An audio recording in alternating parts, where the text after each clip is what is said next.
కజ్జికాయలకి కావాల్సిన పదార్థాలు ఏంటో చూద్దాం.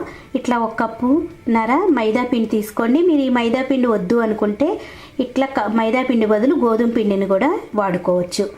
ఇప్పుడు దీనిలో మనం ఫిల్లింగ్ లోపల పెట్టుకోవాలి కాబట్టి దానికి కావాల్సినవి 1 కప్పు బొంబాయి రవ్వ తీసుకోండి. 1 కప్పు రోస్టెడ్ చెన్న పుట్నాలు అంటారు కదా, అది తీసుకోండి. మిగతా అన్ని 1/2 కప్పు, 1/2 కప్పు పల్లీలు, 1/2 కప్పు ఎండు కొబ్బరి పొడి, 1/2 కప్పు నువ్వులు, 1 కప్పు బెల్లం తురుము తీసుకోండి. మీకు స్వీట్ తక్కువ అనుకుంటే మీరు 1/2 కప్పు బెల్లం తురుమునైనా తీసుకోవచ్చు. మీ స్వీట్ తినేదాన్ని బట్టి స్వీట్ ని వేసుకోండి. 1/4 కప్పు షుగరు, కొద్దిగా యాలక పొడి. ఇప్పుడు తయారీ విధానం చూద్దాం. ఇప్పుడు పైన పిండి రెడీ చేసుకుందాం. ఈ పిండి నానేటప్పుడు మనం ఆ ఫిల్లింగ్ లోపల రెడీ చేసుకుందాం. ముందుగా పిండిని కలుపుకుందాం. ఇట్లా మైదా పిండి తీసుకున్నాం కదా, దీనిలో చిటికెడంతా, ఎక్కువ వేసుకోకూడదు, చిటికెడంతా ఉప్పును వేసుకోండి. దీనిలో 2 టేబుల్ స్పూన్లు ఆయిల్ గాని బటర్ గాని ఏదైనా యూజ్ చేసుకోవచ్చు. కొద్దిగా ఆయిల్ వేస్తున్నాను నేను. ఇలా ఆయిల్ వేసుకోవటం వల్ల మనకి ఆ పైన కరకరలాడుతూ చాలా బాగుంటాయి. మొత్తం ఒకసారి మిక్స్ చేసుకుని వాటర్ వేసి గట్టి ముద్దలాగా కలుపుకోవాలి. ఇలా మొత్తం ఒకసారి మిక్స్ చేసుకోండి. ఇలా కలుపుకున్న పిండిలో వాటర్ వేసి గట్టి ముద్దలాగా కలుపుకోవాలి. పిండి పలసగా అవ్వకూడదు. మనకి ఎప్పుడు పిండి వంటలు పిండి గట్టిగా ఉంటేనే మనకి కరకరలాడుతూ చాలా బాగా వస్తాయి. పిండి గట్టి ముద్దలాగా కలుపుకోండి. చూసారు కదా, ఇలా గట్టి ముద్దలాగా కలుపుకున్నాం కదా. ఇప్పుడు మూత పెట్టేసి దీన్ని ఒక 10 నిమిషాలు నాననివ్వండి. ఇప్పుడు లోపల ఫిల్లింగ్ ఎలా రెడీ చేసుకోవాలో చూద్దాం. ఇప్పుడు స్టవ్ ఆన్ చేసుకుని చిన్న ప్యాన్ పెట్టుకోండి. దానిలో ఇప్పుడు పల్లీలను వేసుకుని వేయించుకోవాలి. ఇలా వేగిన పల్లీల్ని ఇప్పుడు ఒక గిన్నెలో వేరుగా తీసుకోండి. ఈ పొట్టు ఇలా నడిపేస్తే మనకు వస్తుంది. ఇలా తీసేసి ఇలా పెట్టుకుని మిక్సీలో వేసుకుని బరగ్గా గ్రైండ్ చేసుకోవాలి. ఇప్పుడు నువ్వులు వేసి వేయించుకుందాం. నువ్వులు వేగిపోయినాయి. ఇప్పుడు దీన్ని తీసుకుని ఒక ప్లేట్ లో పక్కన పెట్టుకోండి. ఇప్పుడు అదే ప్యాన్ లో 1 స్పూన్ నెయ్యి వేసుకోండి. నెయ్యి వేడయ్యాక మనం తీసుకున్న ఈ రవ్వని వేయించుకోవాలి. పచ్చివాసన పోయే వరకు కూడా ఈ రవ్వని వేయించుకోండి. రవ్వ వేగిపోయింది. ఇప్పుడు ఒక మిక్సింగ్ బౌల్ లోకి తీసుకుందాం. ఈ రవ్వని ఒక గిన్నెలో ఇలా రవ్వ వేసుకున్నాం కదా, ఒక మిక్సీ జార్ తీసుకోండి. దానిలో ఇప్పుడు మనం వేయించుకున్న పల్లీల్ని పొట్టు తీసేసి ఇవి బరకగా గ్రైండ్ చేసుకోవాలి. ఇలా బరకగా గ్రైండ్ చేసుకున్న పల్లీ పొడి వేసుకుందాం. ఇప్పుడు నువ్వుల్ని గ్రైండ్ చేసుకుందాం. ఇప్పుడు నువ్వుల పొడి వేసుకుందాం. ఇప్పుడు పుట్నాలు రోస్టెడ్ చెన్నాని పొడి చేసుకుందాం. పుట్నాల పొడి వేసుకుందాం. దీనిలో ఇప్పుడు ఎండు కొబ్బరి పొడి వేసుకుందాం. దీనిలో ఇప్పుడు బెల్లం తురుము వేసుకుందాం. పంచదార వేసుకుందాం. యాలక పొడి వేసుకుందాం. ఇప్పుడు మొత్తం అన్ని కలిపి మిక్స్ చేసేసుకుంటే మనకి లోపల స్టఫింగ్ రెడీ అవుతుంది. ఓ స్పూన్ పెట్టుకుని పక్కన పెట్టుకుందాం. ఇలా మొత్తం అంతా మిక్స్ చేసుకోండి. ఇలా రెడీ అయిన స్టఫింగ్ ని పక్కన పెట్టుకోండి. మనకి కజ్జికాయలు తయారు చేసుకోవడానికి ఇలా మౌల్ దొరుకుతుంది. దీన్ని ఇప్పుడు మీకు ఏ సైజ్ లో ఉంటే దానికి సరిపడా రోటీని తయారు చేసుకోవాలి. ఇప్పుడు ఈ మౌల్డ్ ని పక్కన పెట్టుకుని ఇట్లా మనకి నానింది కదా పిండి, ఇప్పుడు దానికి సరిపడా రోటీ వచ్చేట్టు మనం పిండి ఉండని తీసుకుందాం. ఇప్పుడు ఒక్కొక్క ఉండని తీసుకుని కింద పూత పిండి వేసుకుని మనం రోటీ చిన్న చిన్న రోటీల్లాగా చేసుకోవాలి. ఎంత పలసగా చేసుకుంటే మనకి ఆ కజ్జికాయలు అనేవి అంత బాగా వస్తాయి. చిన్న చిన్న ఉండలు పెట్టుకుని బాగా పలసగా, ఎంత వీలవుతే అంత పలసగా ఈ రోటీని చేసుకోండి. చూడండి, ఇలా పలసగా తయారు చేసుకోవాలి. ఈ సైజులో చేసుకుంటే నాకు ఆ మౌల్డ్ సరిపోతుంది. మిగతా ఉండలన్నీ కూడా ఇలా రెడీ చేసుకుని పక్కన పెట్టుకుందాం. మొత్తం ఒకసారి కాకుండా ఒక 10 చేసుకోండి మీరు, లేకపోతే ఆ రోటీలు ఎండిపోతూ ఉంటాయి.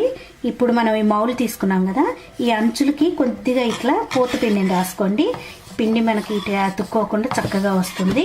ఇలా రాసుకున్నాక మనం చేసుకున్న ఈ రోటీని ఇట్లా పెట్టుకోవాలి. ఇప్పుడు మనం ఫిల్లింగ్ రెడీ చేసుకున్నాం కదా, ఆ ఫిల్లింగ్ ని కొద్దిగా ఈ మధ్యలో వేసుకోవాలి. మరి ఎక్కువ వేసుకుంటే మీకు నొక్కునేటప్పుడు బయటకు వచ్చేసి కజ్జికాయ పాడైపోతుంది. దానికి సరిపడా వేసుకోండి. ఇప్పుడు ఈ అంచులు అతుక్కోవటానికి వాటర్ ని కొద్దిగా గిన్నెలో వాటర్ మీరు పక్కన పెట్టుకోండి. ఇలా వాటర్ ని రాసేసి ఇలా నొక్కేరంటే మీకు కజ్జికాయ రెడీ అవుతుంది. దీన్ని ఇలా గట్టిగా నొక్కేసేసుకుంటే మనకి ఇలా గట్టిగా ప్రెస్ చేయండి. ఇలా అంచులకున్న పిండి తీసేస్తే మనకి ఈ కజ్జికాయ రెడీ అవుతుంది. ఇలా అన్నిటిని రెడీ చేసుకుని ఒక ప్లేట్ లో పెట్టుకుని మనం అన్నిటిని కూడా వేయించుకోవచ్చు. తీసుకునేటప్పుడు జాగ్రత్తగా తీసుకోండి. చూసారు కదా, ఈ విధంగా తీసుకోవాలి. ఈ విధంగా ఇప్పుడు ఇట్లా తయారు చేసుకున్న వాటిని కూడా మనం ఓ ప్లేట్ లో పక్కన పెట్టుకుందాం.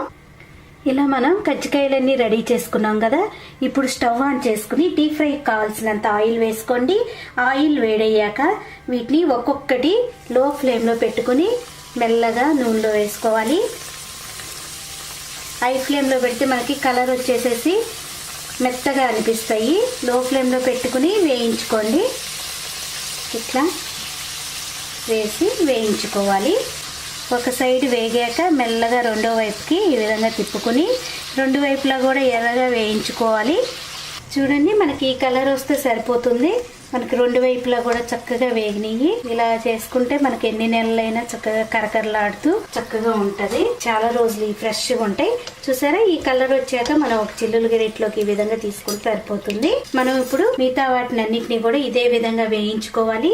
కొబ్బరి బూరెలు ఎలా తయారు చేసుకోవాలో చూద్దాం. నేను ఒక రాత్రి ముందు ఇవి 1 కేజీ బియ్యం తీసుకుని ఇలా నానబెట్టి పెట్టేసుకున్నాను. ఇప్పుడు ఇవి నానాక ఇట్లా వడబుట్ట తీసుకుని వడబుట్టలో ఈ బియ్యాన్ని వేసేసి నీళ్ళన్ని వంపేసేసుకుని మన మిక్సీ జార్లో వేసి మెత్తని పిండిగా చేసుకుని మన పిండి జల్లీడు ఉంటుంది కదా, దానిలో జల్లిచ్చేసేసుకుని పిండిని పక్కన పెట్టేసుకుందాం కదా. ఆ బియ్యం అన్నీ కూడా మనం మిక్సీ వేసేసుకుని జల్లించుకుని ఇట్లా తడిపిండి రెడీ చేసి పెట్టుకుందాం.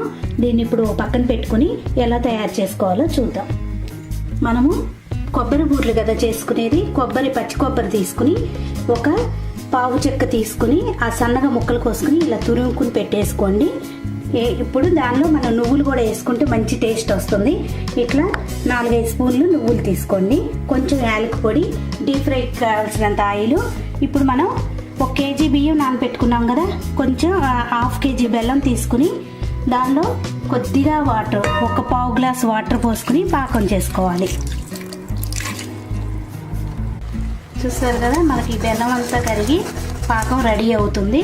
పాకం వచ్చిందో లేదో చూసుకోవాలంటే ఒక గిన్నెలో వాటర్ పోసుకుని 1 చుక్క బెల్లం ఉంది పాకం దానిలో వేసేసుకుని మనకి అది ఉండలాగా వస్తే మనకి పాకం సరిపోతుంది. ఇది ఇంకా ఉండకు రాలేదు కాబట్టి తీయటానికి ఇలా ఉండగా చేతికి రావాలి. ఇంకా రాలేదు కాబట్టి ఇంకొంచెం సేపు రానిద్దాం. చూసారు కదా, ఇప్పుడు దీనిలో 1 చుక్క వేసాం కదా. ఇప్పుడు ఇట్లా చేత్తో పట్టుకుని చూడండి. ఇప్పుడు మనకి చేత్తో పట్టుకుంటే ఇలా వచ్చింది కదా, ఇప్పుడు మనకి ఈ పాకం సరిపోతుంది. ఇప్పుడు స్టవ్ ఆఫ్ చేసేసుకుని నువ్వులు పెట్టుకున్నాం కదా, 3-4 స్పూన్లు నువ్వులు వేసేసుకుందాం. కొంచెం పచ్చి కొబ్బరి కూడా తురుము పెట్టుకున్నాం కదా, దాన్ని కూడా ఈ పాకంలో వేసేసుకుందాం. కొద్దిగా యాలక పొడి వేసేసుకుందాం. ఇప్పుడు ఆ పాకం గిన్నె కింద పెట్టేసుకుని ఈ తడిపిండిని కొద్దిగా వేసుకుంటూ ఉండలు కట్టకుండా ఇట్లా తిప్పుకోవాలి. చూసారు కదా, మనం తడిపిండి అంతా వేసుకుని ఈ పాకంలో కలుపుకున్నాం కదా. ఇట్లా ఉండకి వస్తే సరిపోతుంది. ఇట్లా మనం ఉండ చేసుకోవడానికి, బూరెలు తయారు చేసుకోవడానికి ఇట్లా వస్తే మనకి ఆ పిండి సరిపోతుంది. మరి ఎక్కువ పిండి చేసి వేస్తే గట్టిగా అయిపోతాయి. ఇప్పుడు మనకి ఈ పాకంలో 2 స్పూన్లు నెయ్యి వేసేసుకుని కలిపేసుకుందాం. ఈ నేతి టేస్ట్ వచ్చి మనం వండుకునేటప్పుడు మంచి టేస్ట్ ఇస్తాయి అన్నమాట. ఇప్పుడు ఆ నెయ్యి అంతా ఈ పిండిలో కలిసేట్టు ఒకసారి కలిపేసేసుకుందాం. ఇట్లా కలిపేసుకున్నాం కదా, ఇప్పుడు మూత పెట్టేసేసి పిండి ఆరకూడదు, ఆరిపోతే ఈ గట్టిగా అయిపోతుంది. మనం బూరెలు వేసుకునేంత వరకు ఈ మూత పెట్టి పక్కన పెట్టేసుకుని ఒక స్టవ్ మీద మనం డీప్ ఫ్రైకి సరిపడినంత ఆయిల్ వేసేసుకుని ఆయిల్ వేడయ్యాక మనం బూరెలుగా చేసుకుని వండుకుందాం. ఇట్లా ఒక ప్లాస్టిక్ కవర్ తీసుకుని అడుగున ఆయిల్ రాసుకుని ఇట్లా ఈ సైజు నిమ్మకాయ ఎంత సైజు తీసుకొని సరిపోతుంది. ఇట్లా ముద్ద తీసుకుని దీని మీద పెట్టుకుని ఇలా చేసుకుని నూనె వేడయ్యాక ఇలా నూనెలో వేసుకుని వండుకోవాలి. ఆయిల్ వేడయిందో లేదో కొంచెం పిండి ఇలా వేసేసుకుని చూడండి.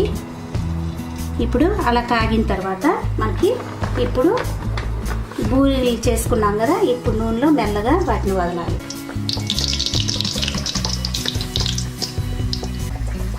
చూసారు కదా, ఇది పొంగిన తర్వాత మనం రెండో సైడ్కి తిప్పుకోవాలి. చూసారు కదా, ఇట్లా కాలితే మనకి చక్కగా బూరి చక్కగా పొంగి చక్కగా కొబ్బరి బూరి రెడీ అయిపోయింది. ఇప్పుడు మనం ఒక చిల్లులుగా ఇట్లా పెట్టేసేసుకుని మనం స్టోర్ చేసే డబ్బాలో వేసేసేసుకోవచ్చు. ఇవి చాలా రుచిగా ఉంటాయి, మీరు ట్రై చేసి చూడండి.